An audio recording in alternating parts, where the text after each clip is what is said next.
Olá, doutores, doutoras, sejam sempre muito bem-vindos à nossa aula. Vamos aí dar sequência, então, aos nossos estudos referente aos crimes ambientais, a partir aí do artigo 34 da Lei 9.605 de 98. Vocês já têm o material em mãos e acompanhem também pela lei. Bom, o artigo 34 da Lei 9.605 de 98, ele trata da pesca predatória. Então, a partir de agora, nós estaremos falando aí dos crimes em espécie. Então, falaremos da pesca predatória. Bom, no tocante à pesca predatória, o artigo tem a seguinte redação: pescar em período no qual a pesca seja proibida ou em lugares interditados por órgão competente. Pena de detenção de 1 a 3 anos ou multa, ou ambas as penas cumulativamente. O parágrafo único ainda diz que incorre nas mesmas penas quem, ou seja, ele traz então aqui uma conduta equiparada. Inciso 1º, pesca espécies que devam ser preservadas ou espécimes com tamanhos inferiores aos permitidos. Inciso 2, pesca quantidades superiores às permitidas ou mediante a utilização de aparelhos petrechos ou técnicas e métodos não permitidos. Inciso 3º, transporta, comercializa, beneficia ou industrializa espécimes provenientes de coleta, apanha e pesca proibidas. Bom, então, sobre a análise que nós temos aí deste crime em si, nós vemos aí que a pesca é uma atividade permitida, porém, em algumas hipóteses, em alguns períodos do ano, existe ali o chamado período de defeso, ou seja, o período onde a pesca é proibida ou é proibido a pesca de determinadas espécies ou de determinados tamanhos de determinadas espécies. Então, nós temos aí, né, o próprio texto de lei traz para nós todas essas informações referentes aí à pesca predatória, né? Logicamente, quando nós observamos aqui a sanção penal deste tipo, ou seja, a detenção de 1 a 3 anos ou multa, logicamente que não é uma pena, não é um crime extremamente grave, né? Ele se encontra aqui num crime de procedimento ainda bastante simplificado, né, cuja pena não leva diretamente ao cárcere fechado, ela se inicia em detenção, ou seja, no regime semiaberto. Quando nós passamos a estudar aqui esse tipo penal, nós observamos que ele é um tipo de crime comum, ou seja, aquele crime que pode ser praticado por qualquer pessoa.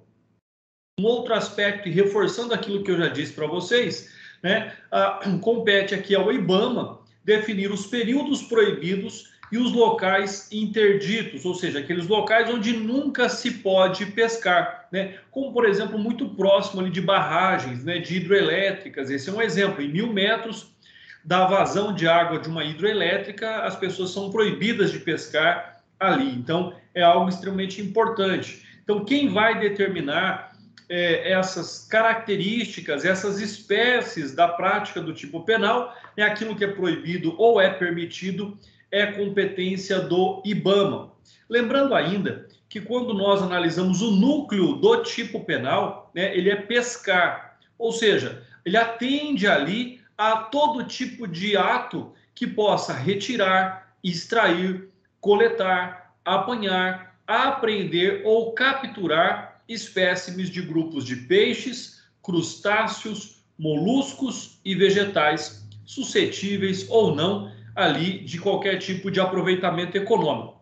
Como eu disse que a competência do IBAMA, então nós estamos aqui também diante de uma norma penal em branco, ou seja, a partir do momento que compete ao IBAMA, então o IBAMA deverá ali então, né, agir, deverá ali emitir uma portaria, por exemplo, que defina essas questões. Então, por ser uma norma penal em branco, o artigo 34 da Lei dos Crimes Ambientais, é porque existe a definição desta conduta, né? Existe a necessidade da complementação deste próprio tipo penal por aquilo que diz lá, logo ali à frente, o artigo 36 da mesma lei, né? Que para compreender o ato de pescar, bem como os atos administrativos emanados do IBAMA, para saber o período proibido para a pesca e os locais que são ali, então, interditados. Logicamente, por ninguém poder ali alegar ignorância da lei, né, este é um tipo penal cujo elemento ele é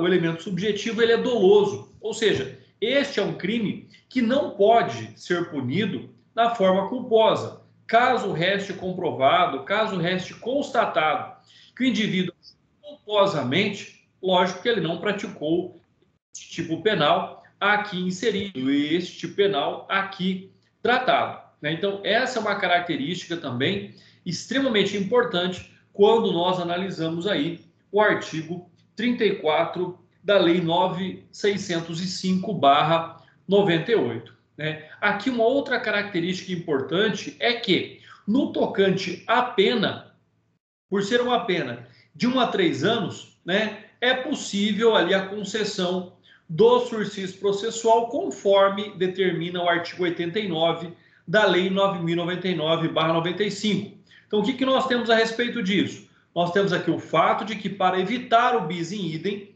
não se aplica a este delito as agravantes descritas lá no artigo 15, que nós já vimos no inciso 2º, letra G, né, em período de defeso. Por quê? Porque ele já traz o período de defeso como algo proibido dentro do seu próprio texto legislativo, bem como a letra L, né, no interior do espaço territorial especialmente protegido. Por quê? Porque aqui já existe essa determinação de onde pode, o IBAMA já vai determinar onde pode e onde não pode pescar, né? Então, tanto aqui o local proibido, né, a questão do defeso, quanto a questão do local interditado, já fazem parte do próprio corpo do artigo. Então, não se aplica, conforme eu disse, né, aquilo que vem descrito no artigo 15, inciso 2, letra G e letra L, né, no interior do espaço especialmente protegido. Então, não se aplica a fim de que não ocorra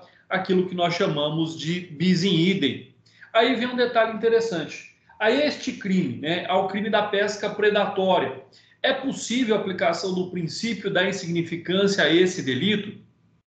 Né? É lógico que é. De acordo com os nossos tribunais superiores, tem acolhido ali o primado da bagatela ao delito em estudo, ou seja, então é possível, conforme julgamentos e precedentes da jurisprudência, admite-se aqui o princípio da insignificância a partir do momento em que esta pesca predatória não causa um mal irreparável e de grandes proporções ao meio ambiente, né? Um exemplo, aquela pessoa que está sim pescando num local proibido, né, e a polícia ali o aborda na sua embarcação, os peixes ainda estão vivos, por exemplo, dentro de um balde, e esses peixes são devolvidos ao meio ambiente. Então, não houve um prejuízo efetivo, mas houve sim a prática do ilícito pelo desrespeito à norma aqui incriminadora. Então, ou seja, é importante nós observarmos que em situações excepcionais aplica-se o princípio da insignificância também aos crimes ambientais e, de forma mais importante aqui, a pesca predatória, né? Um outro aspecto que nós devemos observar é aquilo que se chama como conduta ou figura ilícita equiparada, quando ela vem prevista no parágrafo único, então, do artigo 34. Então, não é só a pesca que é considerada o crime nos termos do artigo 34, mas como também a pesca de espécies que devam ser preservadas, de espécimes em tamanhos inferiores ao permitido. Então, posso pegar determinada espécie? Não. Posso pegar uma outra espécie? Pode, desde que tenha um tamanho mínimo, né? Então, nós temos essas condicionantes também para que o ilícito seja configurado. Pesca em quantidade superior à permitida, então pode pescar até tantos exemplares, por exemplo, né, de cada espécie, ou mediante a utilização de aparelhos, petrechos, técnicas e métodos não permitidos. Exemplo, a pesca com redes, com tarrafas, né, com espinhéis e assim por diante. Transporta ou comercializa, beneficia ou industrializa espécimes provenientes da coleta, apanha ou pesca proibida. Então, nós vamos observando aqui que mesmo dentre essas limitações existem as permissões. Vamos agora passar para o artigo 35, lembrando, deixem seus comentários, deixem suas perguntas aqui no nosso canal, no nosso vídeo. Nós sempre respondemos aí o mais breve possível todos os questionamentos. Artigo 35. Pescar mediante a utilização de. Então, é proibido a pesca mediante a utilização de explosivos, substâncias tóxicas ou assemelhados. Aqui nós temos uma proibição quanto ao tipo de pesca. Então, o inciso primeiro vem dizer: os explosivos ou substâncias que, em contato com a água, produzem efeito semelhante, substâncias tóxicas ou outro meio proibido pela autoridade competente, né?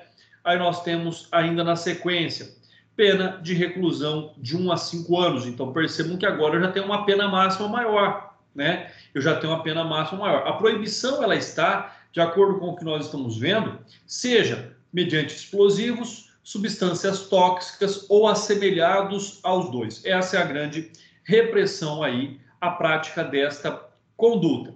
Como eu já disse, reclusão então agora já se inicia no regime fechado, com a pena de 1 a 5 anos. Por quê? Porque quando nós analisamos explosivos, substâncias tóxicas ou qualquer produto assemelhado, nós já estamos diante da prática de uma conduta que vai gerar, logicamente, um dano mais efetivo ao meio ambiente do que outras condutas. Então, isso vai acontecer, isso vai gerar um dano ambiental muito maior do que a conduta anterior. Então, o modo e o método em que a prática ela acontece, ela vai gerar este ilícito, né? Quanto ao sujeito que pratica este crime, nós estamos também diante de um crime comum, ou seja, qualquer pessoa pode praticar esse crime, assim como dito lá no artigo 34. Né? Com relação ao elemento objetivo, ou seja, o núcleo da prática do ilícito é pescar.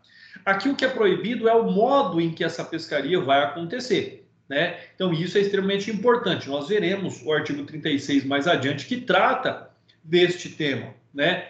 Quando nós observamos aqui, este é um crime vinculado. Vinculado a quê? A utilização de produtos proibidos, sejam tóxicos ou sejam explosivos. Então, por isso que este é chamado de um crime vinculado. O que nós, mais uma vez, estamos aqui diante de uma norma penal em branco. Por quê? Porque o artigo 35 necessita ser complementado pelo próprio artigo 36 da sequência. Então, o artigo 36 ele veio para complementar, para explicar o que diz o artigo 34 e o que diz o artigo 35. Né? Este também é um crime doloso. Este também é um crime em que não existe a responsabilidade do agente de forma culposa. Então, esta é uma outra prática que nós devemos aqui observar. Da mesma forma, né, é possível aqui a concessão do sursis processual, né, de acordo com o artigo 89 da Lei 9.099/95, pois a pena mínima não é superior a 1 ano. Então, a pena mínima é de 1 ano, o que então permite aí a aplicação do sursis processual. E aí vamos lá então, né? Exclusão de crime, pessoal. Vamos observar o que diz o artigo 37. Mas antes disso, deixa eu voltar um pouquinho aqui no artigo 36, só para nós podermos aqui frisar o que de fato trata essa lei sobre este assunto. Então é extremamente importante o que diz aqui o artigo 36. Né? E o artigo 36, ele traz para nós, então, a seguinte redação. O artigo 36 diz, então, para os efeitos desta lei, considera-se pesca todo ato tendente a retirar, extrair, coletar, apanhar, apreender ou capturar espécimes dos grupos dos peixes, crustáceos, moluscos e vegetais hidróbios, suscetíveis ou não de aproveitamento econômico, ressalvadas as espécies ameaçadas de extinção, constantes nas listas oficiais da fauna e da flora. Então, o artigo 36, como eu já disse, ele é uma norma explicativa, ele vem explicar, ele vem complementar o que diz o artigo 34 e o artigo 35. Vamos fazer a leitura dele mais uma vez.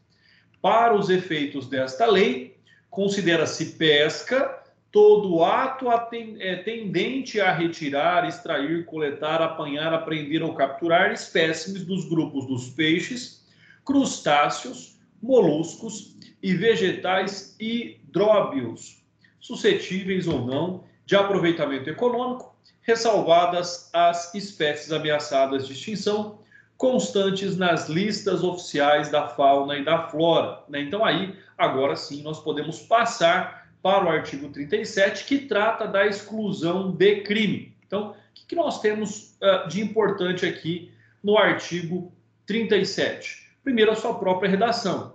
Não é crime o abate de animal quando realizado. Então, vamos lá. Não é crime, é uma conduta atípica. Não é crime o abate de animal quando realizado. Primeiro, em estado de necessidade para saciar a fome do agente ou de sua família. Inciso 2. Para proteger lavouras, pomares e rebanhos da ação predatória ou destruidora de animais, desde que legal e expressamente autorizado pela autoridade competente. Inciso 4. Por ser nocivo ao animal, desde que assim caracterizado pelo órgão competente. Então, o artigo 37, ele nos dá o exemplo hoje que nós temos no Brasil, por exemplo, da caça, do abate do javali, ou seja, um animal que não é nativo da fauna brasileira, né, que não tem na fauna brasileira um predador natural, então é sim um animal que causa muitos prejuízos ao agronegócio, é um animal extremamente nocivo e transmissor de doenças, por isso que existe a autorização do IBAMA para a caça, né, para o controle aí da população de javalis no nosso território nacional. Então essa é uma hipótese. Então o artigo 37 ele traz para nós então essas autorizações legais para a caça, né? Então não é crime o abate de um animal silvestre quando, primeiro, né, em estado de necessidade para saciar a fome do agente e da sua família. Então, é uma situação especial do estado de necessidade. 2, a segunda hipótese que nós já falamos, né? Para proteger, então, lavouras, pomares, rebanhos da ação predatória ou destruidora de animais, desde que legal e expressamente autorizado pela autoridade competente, cuida-se de hipótese de exercício regular de um direito. Primeiro, o estado de necessidade especial. Esta segunda hipótese, o exercício regular de um direito. Já a terceira hipótese, nós estamos também diante de uma hipótese do exercício regular de um direito, ou seja, por esse animal ser nocivo, desde que assim caracterizado pelo órgão competente. Então, o artigo 37 também traz aí essa outra explanação extremamente importante, que é a permissão legal, que é a atipicidade da conduta, quando presentes aqui os requisitos dos quais nós estamos observando. Na sequência, vamos continuar aí os nossos estudos tratando dos crimes contra a flora, né? O que é que os crimes contra a flora, então, eles trazem para nós? Bom, eles estão aí descritos a partir do artigo 38, né, da Lei 9.605 de 98. Então, o que é que nós temos a respeito dos crimes contra a flora, né? Nós temos aqui, então, a redação do artigo 38, que diz o seguinte: destruir ou danificar floresta considerada de preservação permanente, mesmo que em formação, ou utilizá-la com infringência de normas de proteção, pena de detenção de 1 a 3 anos ou multa, ou ambas as penas cumulativamente. Parágrafo único. Se o crime for culposo, a pena será reduzida pela metade. Artigo 38, letra A. Destruir ou danificar vegetação primária ou secundária em estágio avançado ou médio de regeneração do bioma da Mata Atlântica ou utilizá-la com infringência das normas de proteção. Pena: detenção de 1 a 3 anos ou multa, ou ambas as penas cumulativamente. Parágrafo único. Se o crime for culposo, a pena também é reduzida aí pela metade. Então, nós vamos percebendo que no artigo 38, nós temos uma prescrição genérica da prática do ilícito, né? Ele não especifica que tipo de bioma a destruição, a danificação aí de floresta, seja ela formada ou em formação, ocorre.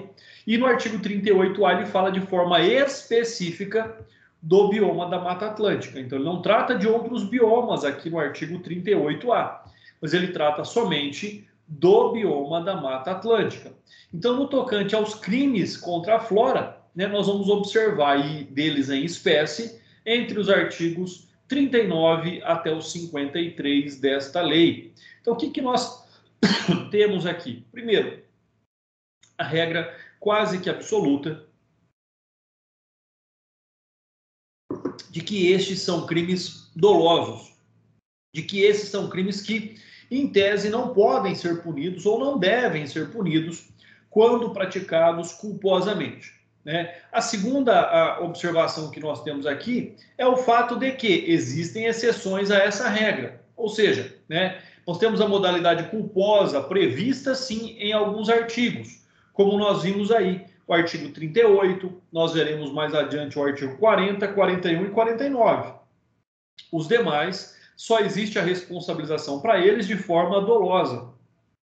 E os crimes contra a flora, então, eles, de acordo com a Lei 9.605 de 98, foi revogada, então, as infrações penais descritas na Lei 4.771 de 65, ou seja, o Código Florestal, né? Conhecido também como Lei de Proteção à Flora. Então, a lei mais nova, a lei mais específica, revogou a lei anterior, a lei mais antiga. Então, hoje o que vale, hoje o que deve ser observado, são as diretrizes, são as normas legais da Lei 9.605 de 98. Né? Então, o artigo 38, nós já falamos sobre ele, já fiz a leitura do artigo 38. Né? Qual é o objetivo do artigo 38? Né, que fala sobre a destruição, dano ou utilização de floresta de preservação permanente de forma inadequada, de forma não permitida. A objetividade jurídica deste crime é o equilíbrio ecológico do meio ambiente no tocante à flora, pessoal. Percebam que aqui o termo não é preservação absoluta, mas é o equilíbrio. Posso utilizar uma floresta? Posso. Existe, por exemplo, desmatamentos autorizados? Existem. Existe a exploração de madeira de forma equilibrada? Existe. Então, ou seja, essa objetividade jurídica é a busca desse equilíbrio ecológico entre o meio ambiente e, logicamente, de forma mais específica, a flora. Este também é um crime comum, pode ser praticado por qualquer pessoa. Quando nós analisamos os elementos objetivos da conduta, nós temos destruir e nós temos danificar. Ou seja, nós temos aí verbos elementares deste crime que têm o seguinte significado. Destruir é aniquilar ou desaparecer, enquanto danificar é deteriorar, produzir um dano. Nós temos ainda algo importante a tratar deste tema, né? Como, por exemplo, a necessidade da preservação permanente das florestas, né? Como tal, vem declarado e garantido pela nossa própria legislação. Então, a proteção das florestas ela é extremamente importante, né, para a própria manutenção da saúde e da vida de todos os indivíduos. Aqui fica também a ressalva sobre a citação do artigo 6º da Lei 12.651 de 2012. Né? O que é a Lei 12.651? Vamos lá, Lei 12.651 de 2012. O que ela trata? Qual é o objetivo desta lei? Né?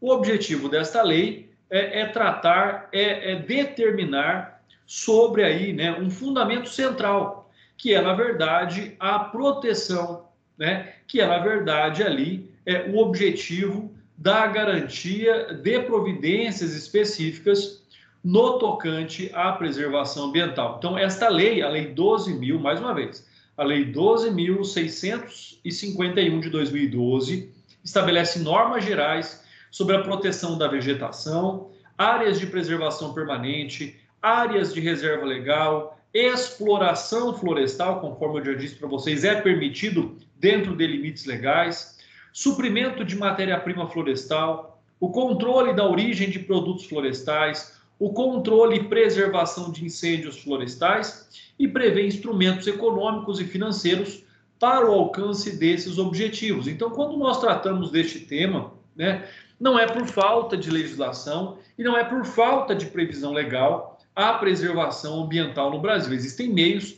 existem modos para que ela venha acontecer. E lá no artigo 6º, então, desta lei, vem dizer o seguinte, né, o artigo 6º da Lei 12.651 diz que, vamos aqui, já estou localizando o artigo, diz assim, olha só, consideram-se ainda de preservação permanente quando declaradas de interesse social por ato do chefe do Poder Executivo as áreas cobertas com florestas e outras formas de vegetação destinadas a uma ou mais das seguintes finalidades. Primeiro, conter a erosão do solo e mitigar os riscos de enchentes, deslizamentos de terra e de rocha, proteger as restingas e as veredas ou veredas, proteger várzeas, abrigar exemplares da fauna ou da floresta ameaçados de extinção, proteger sítios de excepcional beleza ou de valor científico, cultural ou histórico, formar faixas de proteção ao longo de rodovias e ferrovias,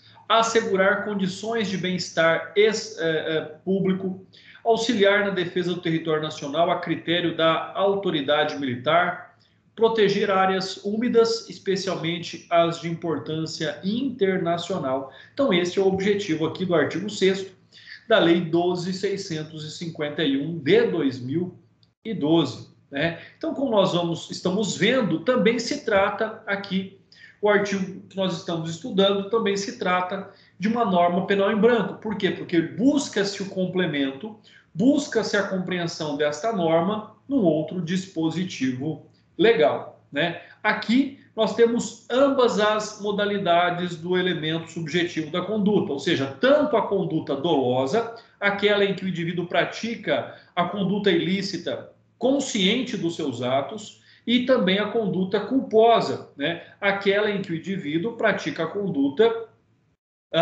não com a intenção de praticá-la, mas sim movido pela imprudência, imperícia ou a negligência. Quando a conduta é culposa, a pena ela é reduzida aí pela metade, né? Conforme nós já vimos, a pena do caput é de reclusão de 1 a 3 anos e pode haver aí a concessão do sursis processual. Já lemos também aqui a redação do artigo 38A. O que nos compete a dizer sobre ele é que ele é um crime comum também, ou seja, qualquer pessoa pode praticar o crime, o tipo penal descrito ali no artigo 38A, ou seja, aquele tipo penal que fala de forma específica, fala de forma exclusiva, né, sobre a conduta ilícita praticada no bioma da Mata Atlântica.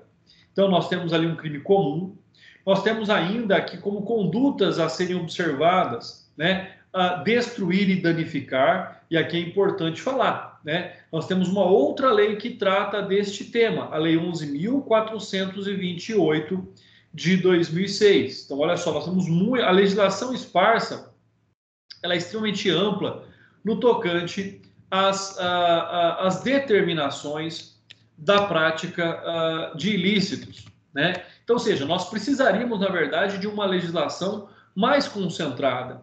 Nós precisaríamos, na verdade, de uma legislação mais específica. Por quê? Porque aqui a Lei 11.428 de 2006, ela dispõe sobre a utilização e proteção da vegetação nativa do bioma da Mata Atlântica e da outras providências. Então, nós temos uma lei específica para os crimes que são praticados em relação ao bioma da Mata Atlântica. E sobre esse aspecto, o artigo 2º diz que, para os efeitos desta lei, consideram-se integrantes do bioma da Mata Atlântica as seguintes formações florestais nativas e ecossistemas associados, com as respectivas delimitações estabelecidas em mapa do Instituto Brasileiro de Geografia e Estatística, do IBGE, conforme regulamento. Então, nós temos ali a floresta ombrófila densa, floresta ombrófila mista, né, também denominada de mata de araucárias, floresta ombrófila aberta, floresta estacional semidecidual, floresta estacional decidual, bem como os manguezais, as vegetações de restingas, campos de altitude, brejos interioranos, e encraves florestais do Nordeste. Parágrafo único. Somente os remanescentes de vegetação nativa no estágio primário e nos estágios secundário, inicial, médio e avançado de regeneração, na área de abrangência definida no caput deste artigo, né, terão seu uso e conservação regulados por lei. Então, observem aí mais uma lei que vem tratar de forma específica do bioma da Mata Atlântica. Por isso, este artigo, o artigo 38A, é uma norma penal em branco, né? Aqui também nós temos, por definição legal, a previsão da modalidade deste crime tanto de forma dolosa quanto de forma culposa. Lembrando que o dolo é a vontade livre e consciente da prática da conduta, enquanto a culpa é a prática do ilícito. Existe ali um chamado nexo de causalidade e ela está amparada, ela está apoiada, né, ali na imprudência, imperícia e na negligência. Quando praticado de forma culposa, nós temos a redução da pena na sua metade.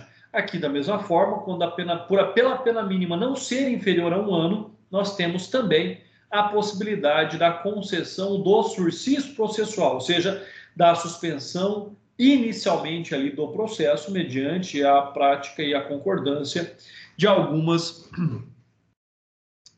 condições. Passamos agora para o crime descrito no artigo 39 da Lei 9.605 de 98, que trata aí do corte de árvore em floresta de preservação permanente. Então, agora, nós vamos tratar de forma específica do crime relacionado ao corte de árvore em floresta de preservação permanente. E o artigo 39 diz o seguinte, então, né? O artigo 39 tem a seguinte redação: cortar árvores em floresta considerada de preservação permanente sem permissão da autoridade competente. Pena de detenção de 1 a 3 anos ou multa, ou ambas as penas cumulativamente. Então, o que nós temos aqui? Primeiro, nós temos já uma indicação de que, com a devida autorização legal, é possível a derrubada de árvores. Então, logicamente que ali existe um projeto de recomposição ambiental, mas com a autorização das autoridades legais é possível sim a extração de árvores, né? Levando-se em consideração o fato de que isso deverá ser observado sobre o objetivo, sobre a necessidade e também, né, se vai causar impacto ambiental e se existe a necessidade da recomposição ambiental. Quanto a este tipo, né, nós já temos várias indicações aqui interessantes, como, por exemplo, a pena é uma pena inicial de detenção de 1 a 3 anos ou multa, ou ambas as penas cumulativamente aplicadas. É um crime comum também, conforme nós estamos aí observando, qualquer pessoa pode praticar esse crime. Quanto ao elemento objetivo da conduta, é cortar. A ação do indivíduo, a ação ilícita é cortar, né? E cortar significa dividir a árvore em partes, né? Separar a árvore do seu tronco, né? Uma observação importante aqui é com relação à conduta menos grave. Cortar a árvore é uma coisa, podar os galhos de uma árvore é outra, né? Então, podar os galhos não caracteriza a prática deste ilícito, né? Essa árvore deve estar situada em floresta considerada de preservação permanente. Então, nós temos ali a conduta e onde essa conduta deve ser praticada. Então, é cortar árvores em floresta de preservação permanente. Então, nós temos um outro condicionante à prática deste ilícito, né? O crime se consuma com a conduta de cortar a árvore. Este é então um crime material. Ele tem que produzir um efeito, ele tem que produzir um resultado naturalístico, né? Assim como nós observamos também, quem tem competência para dar essa permissão do corte de árvores é o IBAMA. Então, nós estamos aqui também diante de uma norma penal em branco, ou seja, uma norma penal que depende, que é regulada por um outro órgão, que é regulada por uma outra instância do poder administrativo, do poder, né, legal aí sobre este tema. Uma outra situação é que o tipo penal prevê apenas a modalidade dolosa. Nós não temos aqui a modalidade culposa para a prática deste delito. Então, se não ficar comprovado o dolo, não há que se falar na prática deste crime. A pena, mais uma vez, ela é de 1 a 3 anos de detenção, ou seja, aquela que se inicia no regime semiaberto, o que, nos termos do artigo 89 da Lei 9.099/95, garante, permite aí a concessão do sursis processual. Lembrando que o sursis processual nada mais é do que a suspensão condicional do processo mediante aplicação de condições. Passamos agora aqui para o artigo 40 da Lei 9.605 de 98, que diz o seguinte: causar dano direto ou indireto a unidades de conservação e às áreas de que trata o artigo 27 do Decreto 99.274 de 1990, independentemente da sua localização. Pena reclusão de 1 a 5 anos, parágrafo 1º, né, alterado aí no ano de 2000. Entende-se por unidade de conservação de proteção integral as estações ecológicas, as reservas biológicas, os parques nacionais, os monumentos naturais, os refúgios da vida silvestre. Parágrafo 2º, também alterado em 2000. A ocorrência de dano afetando espécies ameaçadas de extinção no interior das unidades de conservação de proteção integral será considerada circunstância agravante para a fixação da pena. Parágrafo 3º. Se o crime for culposo, a pena também será aqui reduzida pela metade. Então, aqui nós já vimos, já observamos aí muitos critérios, muitas características no tocante a este objetivo, né? Aqui o artigo 40A, também é importante já fazer essa observação. O caput do artigo 40, letra A, foi vetado. Tá? Então, o que ficou do artigo 40A? Ficaram seus parágrafos, né, onde ele vem dizer, parágrafo 1º do artigo 40, letra A. Entende-se por unidade de conservação de uso sustentável as áreas de proteção ambiental, as áreas de relevante interesse ecológico, as florestas nacionais, as reservas extrativistas, as reservas de fauna, as reservas de desenvolvimento sustentável e as reservas particulares do patrimônio natural. Parágrafo 2º. A ocorrência de dano afetando espécies ameaçadas de extinção no interior das unidades de conservação de uso sustentável será também considerada uma circunstância agravante para a fixação da pena. Parágrafo 3º. Se o crime for culposo, a pena será reduzida pela metade. Então, aqui, quando nós analisamos aqui o artigo 40 e o artigo 40A, nós observamos num pacote, num conjunto, que tratam-se de delitos comuns, ou seja, onde qualquer pessoa pode praticar, né? Quanto às elementares do crime, nós temos aí causar, né, que na verdade é gerar, é ocasionar um dano direto àquelas espécimes, né, que existem ali nessas unidades de conservação, de proteção ou de interesse do meio ambiente. Importante também dizer, observar que aquilo que fala o artigo 27 do Decreto 99.274/1990. Ele preconiza que nas áreas circundantes das unidades de conservação, num raio de 10 quilômetros, qualquer atividade que possa afetar a biota ficará subordinada às normas editadas pelo CONAMA, tá? Então, ou seja, nós temos aqui uma outra legislação específica, né? Nós temos tanto um decreto, como também nós temos o CONAMA, que edita ali as suas resoluções.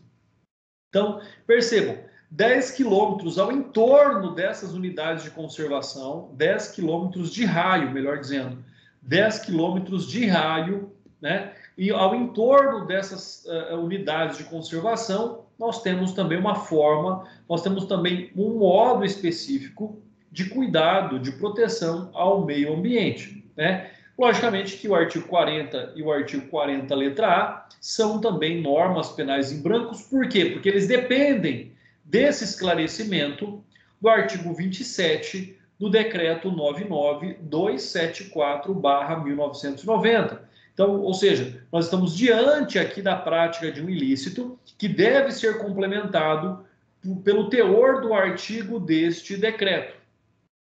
Aqui, né, existe a previsão legal tanto de uma conduta dolosa, como também a responsabilização por uma conduta culposa. Ou seja, né, naquela hipótese em que o agente não teve intenção e a sua pena será então reduzida aí pela metade, né? Assim como nós vimos anteriormente, aqui também não se deve aplicar os dispostos no artigo 15, inciso 2, letra E e letra Q, para que não haja o bis in idem, né? Isso é importante dizer. E também nós devemos observar que é possível aqui nesta hipótese também a concessão do sursis processual, pessoal. Qualquer dúvida, mais uma vez, sempre falando, fiquem à vontade, comentem, escrevam, que nós estaremos aí manifestando na sequência. Passamos agora para o artigo 41. O artigo 41 fala sobre provocar incêndios em mata ou floresta. Então, percebam também que nós temos uma conduta definida, que é o incêndio, e o local definido onde esse incêndio vai acontecer, ou seja, em mata ou floresta, bastante restrito sobre aí o local da provocação deste incêndio, né? A pena é de reclusão de 2 a 4 anos e multa, né? Estamos ainda aqui dentro de um procedimento sumário. O crime, ele é culposo, a pena é de detenção de 6 meses a 1 ano e multa. Então, doloso, reclusão de 2 a 4 anos e multa. Se for culposo, então existe aqui a previsão legal desse incêndio ser culposo, a pena é de detenção de 6 meses a 1 ano e multa, né? Artigo 42. Espera aí, vamos ver se tem alguma coisa para nós falarmos sobre o artigo 41, né? Não vamos aqui atropelando também. Então, vamos lá. Sobre a análise do artigo 41, já vimos que nós temos tanto uma conduta dolosa no caput, quanto a previsão de uma conduta culposa no parágrafo único. Então, esse incêndio causado em matas ou florestas, tanto pode ser doloso, quanto pode ser culposo, e aquele que deu causa será, então, responsabilizado. Já o sujeito ativo, mais uma vez, é comum, né? Qualquer pessoa pode praticar esse incêndio, seja culposa ou dolosamente. O que é o doloso? É colocar esse incêndio, é criar esse incêndio intencionalmente. O que é o culposo? É, por exemplo, a pessoa agindo pela imprudência, imperícia, né, ou negligência, acabar causando este incêndio, né, naquela conduta em que ele não tinha uma intenção expressa, nem assumiu o risco de provocar, né? Não estamos falando aqui também do dolo eventual. Então, este é um aspecto importante. E, logicamente, dependendo da gravidade deste incêndio, né, da gravidade desse incêndio, será levado em consideração do magistrado durante o sistema trifásico da pena, né, para que ele possa ali já inicialmente determinar a fixação da pena base. Qual o elemento subjetivo da conduta? Já vimos tanto doloso quanto culposo, pena de 2 a 4 anos na modalidade dolosa, né? E na modalidade culposa, então, de 6 meses a 1 ano. Da mesma forma, e aqui é importante dizer, olha só, não é possível a concessão do sursis processual. Por quê? Porque a pena mínima é superior a 1 ano. Então, se a pena mínima não é superior a 1 ano, cabe o sursis processual. Se ela for superior a 1 ano, no caso aqui ela começa em 2 anos de reclusão, não é possível a determinação, não é possível a aplicação, a concessão do sursis processual. Olha, uma outra prática que é extremamente importante no nosso país, até mesmo de forma cultural, é aquela que vem tratada no artigo 42, que é fabricar, vender, transportar ou soltar balões que possam provocar incêndios nas florestas e demais formas de vegetação, em áreas urbanas ou qualquer tipo de assentamento humano. Assentamento humano. Pena de detenção de 1 a 3 anos ou multa, ou ambas as penas cumulativamente.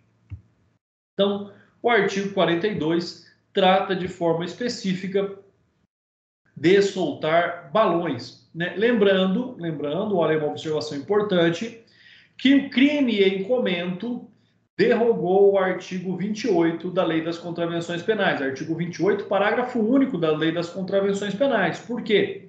Porque, na verdade, era previsto soltar balão como uma contravenção penal. A partir do momento que ele é inserido numa lei mais nova e mais grave, que torna essa conduta típica mais grave, né? Então foi ali derrogada a lei de contravenções penais, né? Na verdade pouco sobrou da lei de contravenções penais atualmente, né? Muitas condutas ali ou foram decididas como atípicas ou tornaram-se crimes por leis próprias, por leis específicas. Aqui, soltar balões, então, é um crime comum, né? Qual é o elemento objetivo? Fabricar. Fabricar é montar, é reunir os elementos para constituir um balão. Vender, comercializar por dinheiro ou qualquer outro meio de pagamento.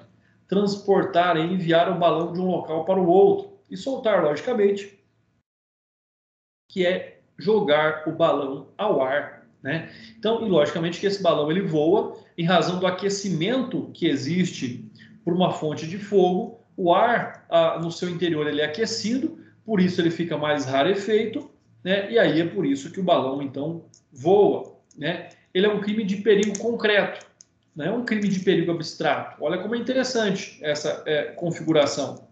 Ele é um crime de perigo concreto, sendo necessário demonstrar, no caso concreto, que o balão tinha aptidão para causar um incêndio.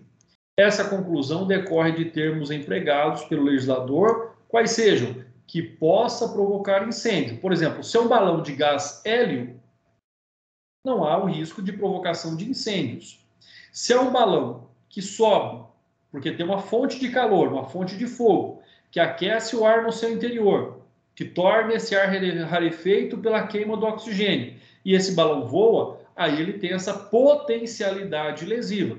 Então, ou seja, o que nós estamos observando aqui é que deve ser um balão com capacidade de provocar incêndios. Se for um balão que não tem capacidade de provocar incêndios, o fato é atípico. Então, se é um balão, por exemplo, com gás hélio, não se enquadra, não está aqui previsto nesse dispositivo legal, ou seja, não trata do crime de soltar balões. Cuida-se também de um tipo penal misto alternativo. Por quê? Né? Porque nós temos muitas condutas e, por mais que a pessoa pratique todas elas, será considerado como um crime único. Tá? O elemento subjetivo, então, é somente na modalidade dolosa, não existe aqui a modalidade culposa no tocante à prática deste ilícito. Tá? Pessoal, na nossa próxima aula, nós continuaremos falando aí da extração de minerais de florestas de domínio público ou de preservação permanente. Então, retornamos na nossa próxima aula a partir do artigo 44 da Lei 9.605 de 98. Um forte abraço a todos e até a nossa próxima aula.